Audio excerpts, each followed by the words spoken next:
हाँ तो देखना बेटा 36 kilogram metre upon second square को सीजीएस में बदलना था हमें, ठीक है। अब देखो सबसे पहले तो अपन को ये बताना चाहिए कि सीजीएस में kilogram into metre upon second square का मात्रक क्या होता है, ठीक है।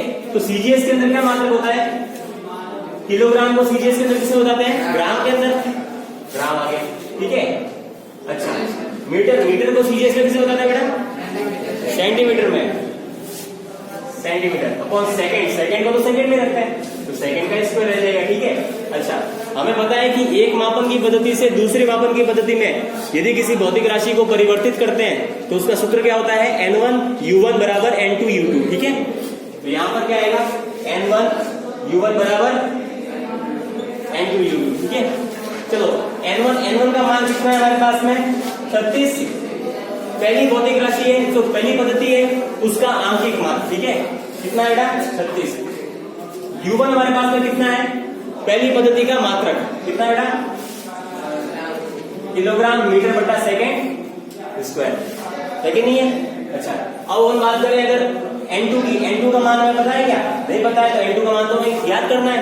अच्छा U2 का मान कितना है बेटा, ग्राम सेंटीमीटर बटा सेकंड का स्क्वायर, ये है कि नहीं है।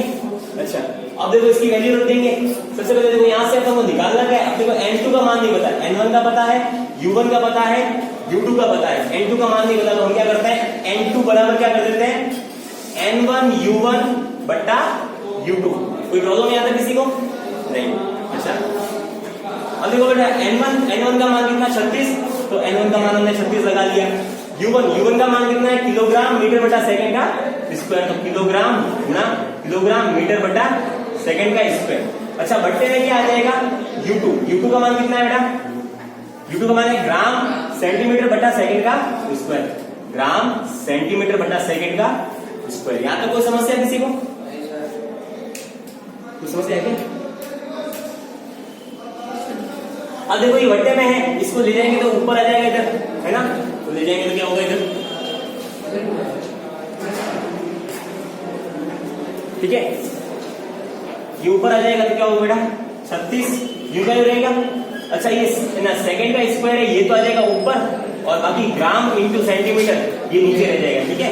तो 36 गुना किलोग्राम मीटर बट्टा सेकंड का स्क्वायर, ये गुना में रखो, ठीक है, ऐसे रखो। और गुना में क्या है, सेकंड का स्क्वायर बट्टा ग्राम सेंटीमीटर। कोई दिक्कत नहीं आता किसी को, नहीं। चलो अब देखना बेटा यहां पर अपन को क्या करना पड़ेगा, या तो मैं इससे इसमें परिवर्तित कर दूं या फिर इसको मैं इसमें परिवर्तित कर दूं, दोनों में से किसी एक मात्रक को दूसरे मात्रक में बदलना पड़ेगा, ठीक है। अब देखो बेटा यहाँ पर क्या है, जैसे यहाँ पर मैं क्या करता हूँ, इस पूरे मात्रक ये किसमें MKS के अंदर है, इस MKS को CGS में बदल देता हूँ, ठीक है। तो MKS को CGS में बदलने के लिए क्या करना पड़ेगा, यहाँ पर देखो सेकंड है तो सेकंड तो यहाँ पर भी है, तो समय को तो बदलने की जरूरत नहीं है। यहाँ पर किलोग्राम की बात करते हैं तो किलोग्राम है इधर क्या है बेटा ग्राम है, तो मुझे किलोग्राम को ग्राम के अंदर बदलना पड़ेगा।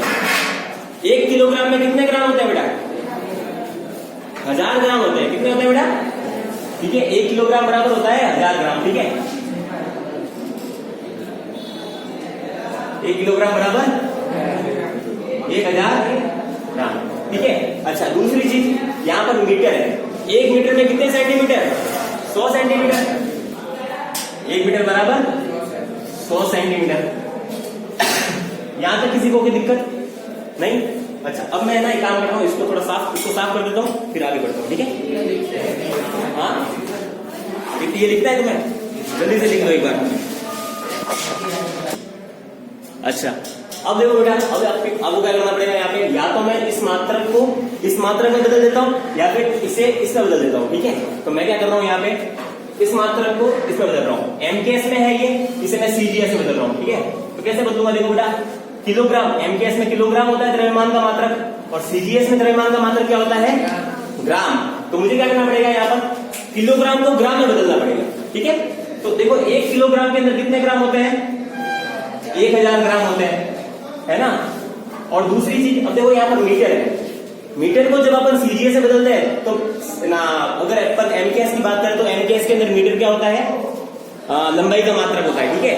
और अगर CGS में अगर लंबाई का मात्रक की बात करें तो क्या होता है, सेंटीमीटर होता है। तो मैं यहाँ पे मीटर को सेंटीमीटर में बदलना पड़ेगा, ठीक है।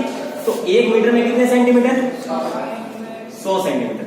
ठीक है, तो यहां पर अपने को क्या करना पड़ेगा, 1 किलोग्राम और 1 मीटर, किलोग्राम मीटर, इन दोनों की जगह क्या लिखूंगा मैं, 1000 ग्राम, किलोग्राम की जगह लिखूंगा 1000 ग्राम और मीटर की जगह लिखूंगा 100 सेंटीमीटर। ठीक है, तो देखो N2 बराबर क्या आ जाएगा, 36 U का U गुणा किलोग्राम की जगह लिखूंगा 1000 ग्राम, 1000 ग्राम। ठीक है, पुस्तक में लिख दिया। अच्छा, मीटर की जगह क्या लिखूंगा मैं, 100 सेंटीमीटर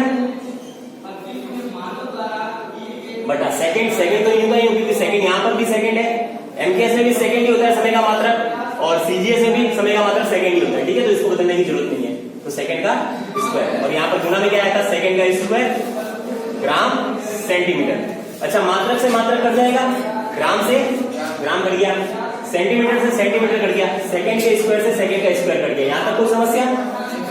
अब बस कैलकुलेट करना है हमें, 36 का गुणा 1000 से करूंगा तो क्या आ जाएगा, 36000 है ना, फिर गुणा में 100 है अपने पास में, 36000 का गुणा 100 से करूंगा तो क्या आ जाएगा, हाँ कितना हो जाएगा, 36 लाख हो जाएगा, नहीं होगा 36 लाख है ना, 36 लाख हो जाएगा। तो N2 का मान कितना आ जाएगा बेटा, 36 लाख आ जाएगा।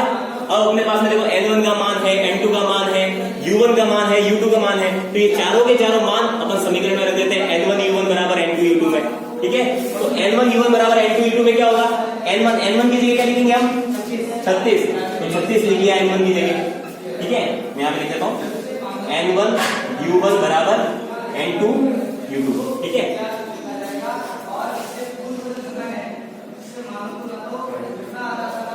हाँ, तो N1 की जगह क्या लिखेंगे अपन, 36 लिख लेंगे। U1 का मान क्या था बेटा, U1 मतलब एमकेएस के अंदर था, किलोग्राम गुणा मीटर बटा सेकंड का स्क्वायर, किलोग्राम मीटर बटा सेकंड का स्क्वायर बराबर N2 का मान कितना था बेटा, कितना है आपने, N2 का मान 36 लाख। ठीक है, अच्छा और इसके साथ में U2 का मान कितना है बेटा, U2 का मात्रक क्या था, U2 सीजीएस के अंदर क्या था बेटा, ग्राम सेंटीमीटर बटा सेकंड का स्क्वायर। यहां तक समझ में आ गया बेटा? ठीक है, इस तरह से था, तो ये आ गया। तो अगर एमकेएस में कोई 36 ये क्या दाब का मात्रक है, किसका बेटा, ये दाब को प्रदर्शित कर रहा है। ठीक है, अगर 36 पास्कल आपको दाब दे रखा है, उसको सीजीएस में आप इस तरह से बदल सकते हो। आई बात समझ में? ये आ जाएगा आंसर। इसी प्रकार से एक और आपको क्वेश्चन दिया था, उसको भी इसी प्रकार से आपको करना है। ठीक है, राइट डाउन कर लो इसको।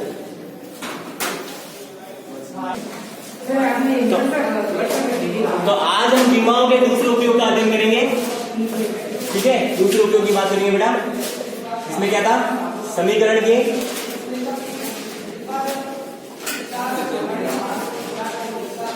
सत्यता की जांच करना।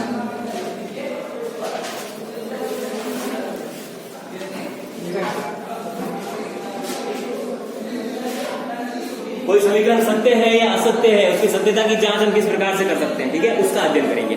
देखो बेटा क्या होता है, विमाओं की सहायता से हम किसी भी समीकरण को सत्य और असत्य साबित कर सकते हैं। ठीक है, अगर कोई आपको समीकरण दे रखी है, समीकरण में क्या होता है, बीच में बराबर का निशान होता है, बराबर के दोनों पक्ष होते हैं। ठीक है, दोनों साइड में कुछ लिखा हुआ होता है। तो देखो ऐसा होता है कि ना, एक साइड पे जो चीज है उसका जो मात्रक आएगा, एक साइड की जो भौतिक राशि है उसका जो मात्रक आएगा और दूसरे साइड की भौतिक राशि है उसका मात्रक आएगा, उनसे जो बनने वाली विमाएं हैं, तो दोनों ही साइड में विमाओं का मान क्या होना चाहिए बेटा, समान होना चाहिए। यदि किसी समीकरण को आपको सत्यापित करना है, सही साबित करना है, तो आपको क्या करना पड़ेगा, उसके दोनों ही साइड विमाओं का मान आपका समान होना चाहिए। विमीय रूप से उसे सत्यापित करना पड़ता है, तब जाके समीकरण क्या होता है बेटा, सत्यापित होता है। ठीक है, अच्छा अब देखो समीकरण की सत्यता की जांच के लिए हमने न्यूटन की गति के समीकरणों का उपयोग किया था। ठीक है, तो न्यूटन की गति के समीकरण है, 3 समीकरण होते हैं।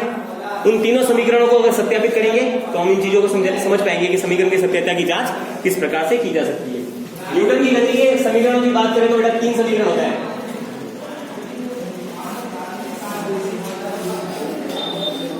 गति के समीकरण, न्यूटन की गति के समीकरण बेटा 3 समीकरण है। कौन कौन से है? पहले समीकरण क्या है? हाँ बोल बेटा, बोलो। नहीं, नियम नहीं, समीकरण की बात कर रहा हूं मैं। हाँ, v = u + 80। दूसरा समीकरण क्या है? S is equal to UT plus half AT square. और तीसरा समीकरण क्या है, v square is equal to U square plus 2as। ठीक है, तीन समीकरण है, v equal to U plus AT पहला समीकरण। हाँ, UT plus half AT square, ये दूसरा समीकरण। और तीसरा समीकरण है U square is equal to sorry V square is equal to U square plus 2as। ये न्यूटन की गति के तीन समीकरण है। वैसे आप किसी भी समीकरण की बात कर सकते हो यहाँ पर, ठीक है, कोई भी समीकरण हो उसकी सत्यता की जांच कर सकते हैं। हम इन तीन समीकरणों का एग्जाम्पल लेकर सत्यता की जांच करेंगे। ठीक है, सबसे पहले समीकरण की बात करते हैं। ठीक है, तो सबसे पहले अपन बात करें, देखो इस समीकरण को अगर आप ध्यान से देखोगे तो यहाँ पर आपको चार पद मिलेंगे। एक तो क्या है v, जो कि क्या बताता है, वेग को बताता है। u किसको बता रहा है, प्रारंभिक वेग को बता रहा है। ठीक है, वेग और प्रारंभिक वेग एक ही बात है। प्रारंभ में किसी वस्तु का जो वेग होगा वो प्रारंभिक वेग कहलाएगा। ठीक है, और उस वस्तु का जो वेग होगा वो वेग कहलाएगा v। ठीक है, a किसको बता रहा है, त्वरण को बता रहा है। किसको बता रहा है बेटा, त्वरण को। और t किसको बता रहा है, समय को बता रहा है। यहाँ पर v बता रहा है वेग को, u बता रहा है प्रारंभिक वेग।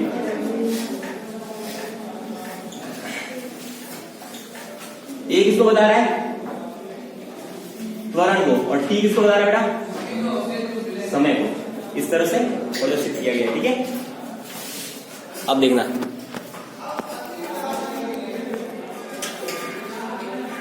तो सबसे पहले क्या करना पड़ेगा, हमें समीकरण की सत्यता की जांच करनी पड़ेगी। ठीक है, अब यहाँ पर देखिए v है, तो v की विमा क्या होती है, हम क्या करते हैं, दोनों पक्षों में, ये समीकरण है, समीकरण एक के दोनों पक्षों में विमा लेने पर, समीकरण एक के दोनों पक्षों में, दोनों पक्ष मतलब एक तो पक्ष ये हो गया और दूसरा पक्ष ये हो गया, दो पक्ष हो गए, दोनों पक्षों में विमा लेने पर, दोनों पक्षों की विमा लेंगे तो कैसे लेंगे, देखो बेटा, वेग की विमा क्या होती है, निकाली थी हमने m1, हाँ n1 L1 t माइनस, वेग की विमा क्या होगी बेटा, L1 t माइनस 1। ठीक है, क्योंकि वेग का मात्रक क्या होता है, मीटर बटा सेकेंड। मीटर को अगर विमा के रूप में लिखते हैं तो L से लिखते हैं, कैपिटल L से लिखते हैं, मतलब लंबाई को कैपिटल L से लिखा जाता है। और समय को किसे लिखते हैं, कैपिटल T से लिखते हैं। तो L बटा T आ जाएगी। ठीक है, तो L की घात 1 और T की घात -1 हो जाएगी। ठीक है, तो ये तो हो गई अपने वेग की विमा, बराबर। अच्छा, यहाँ पर भी ये देखिए प्रारंभिक वेग मतलब वस्तु का प्रारंभिक वेग बता रहा है, वो भी तो मीटर बटा सेकंड में मापा जाएगा। वस्तु का प्रारंभ में जो वेग होगा, क्या है वस्तु का जो प्रारंभिक वेग है वो भी मीटर बटा सेकंड स्क्वायर में मापा जाएगा। आई बात समझ में, और उसका जो वेग होगा वो भी मीटर बटा सेकंड में मापा जाएगा। आई बात समझ। तो यहाँ पर प्रारंभिक वेग का भी मात्रक क्या होगा, मीटर बटा सेकंड, और इसकी विमा भी क्या होगी, L1 t माइनस 1। ठीक है, तो यहाँ पर क्या हो जाएगा बेटा, L1 t माइनस 1 प्लस। अच्छा, त्वरण की विमा क्या होती है, मेरे को कौन बताएगा। त्वरण देखिए, त्वरण क्या होता है, वेग में परिवर्तन बटा समय। तो त्वरण का मात्रक क्या होता है, मीटर बटा सेकंड का स्क्वायर, है ना। तो उसकी विमा कैसे निकलेगी, उसकी विमा मैंने निकाली है, आपको बताई है विमा। तो क्या निकलेगी बेटा, L1 t माइनस 2। तो त्वरण A की विमा क्या होगी, L1 t माइनस 2। अच्छा, इसके साथ में अपने पास में क्या है, त्वरण की गुणा में क्या है, समय है, टाइम समय है ना। तो समय की विमा क्या होती है, t की घात 1, है ना। इसकी घात कितनी बेटा, 1 है ना, तो t की घात क्या हो जाएगी यहाँ पर 1। अब देखो, L1 t माइनस 1 को मैंने u का ही लिख दिया, ये भी u का ही लिख दिया। ठीक है, प्लस का प्लस, यहाँ पर देखो L की घात 1 है, t की घात माइनस का 2, और इधर देखो t की घात प्लस का 1 है। अंश समान है तो घातें जुड़ जाती है। माइनस का 2 और प्लस का 1 कितना हो जाएगा, माइनस का 1 हो जाएगा। ठीक है, तो L1 t माइनस का 1 होगा कि नहीं होगा, है ना। माइनस के 2 में से प्लस का 1 गया, पीछे कितना है, माइनस का 1 रह जाएगा। अब देखो बेटा, यहाँ पर देखो ये दोनों पद समान है कि नहीं है, तो ये एक दूसरे से जुड़ेंगे कि नहीं जुड़ेंगे ना। तो दो कोष्टक में L1 t माइनस का 1, ये किसके बराबर हो जाएगा, L1 t माइनस 1 के बराबर हो जाएगा। अब देखना बेटा, यहाँ पर जो दो है ना, दो संख्यात्मक मान है, और संख्यात्मक मान की कभी कोई विमा होती है क्या, तो जब अपन विमाओं की बात करते हैं तो संख्यात्मक मान को नहीं लिखा जाता। आई बात समझ में? दो क्या है यहां पर? दो संख्यात्मक मान है और संख्यात्मक मान की कोई विमा नहीं होती, इसलिए अगर विमीय रूप से किसी समीकरण को सत्यापित कर रहे हैं आप तो संख्यात्मक मान की बात नहीं कराओगे, संख्या की बात आप नहीं करोगे, ठीक है? तो ये संख्यात्मक मान की बात नहीं करेंगे। तो क्या रह जाएगा हमारे पास में L1 t माइनस का 1 बराबर हो जाएगा L1 t माइनस के 1 के, ठीक है? ये अपने पास में समीकरण आएगी और इस समीकरण से क्या पता चल रहा है कि एक पक्ष की जो विमा, देखो दोनों ही विमाएं समान है, लेकिन ये यहां पर भी L की घात 1 है और t की घात माइनस का 1 है, यहां पर भी देखो L की घात 1 और t की घात माइनस का 1 है। इसके अलावा एक्स्ट्रा कुछ भी नहीं आ रहा, तो मतलब दोनों ही पक्षों की जो विमाएं हैं वो समान निकली हमारे। तो हम ये कह सकते हैं कि ये समीकरण क्या है? सत्य है। यदि किसी समीकरण की दोनों ही पक्षों की विमाएं समान होती है तो वो समीकरण सत्य रहता है, अन्यथा वो समीकरण क्या होता है बेटा? असत्य होता है। तो ये हम कह सकते हैं कि समीकरण क्या है? सत्य है। अतः समीकरण सत्य है।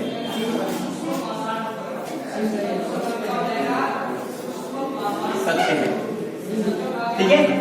चलो लिख लो एक बार इसको। और आज का आपका होमवर्क है कि आपको न्यूटन की गति का दूसरा समीकरण और तीसरे समीकरण को सत्यापित करना है, ठीक है? दूसरा समीकरण क्या था? S is equal to UT plus half AT square. और दूसरा समीकरण क्या था? तीसरा समीकरण क्या था? V square is equal to U square plus 2AS।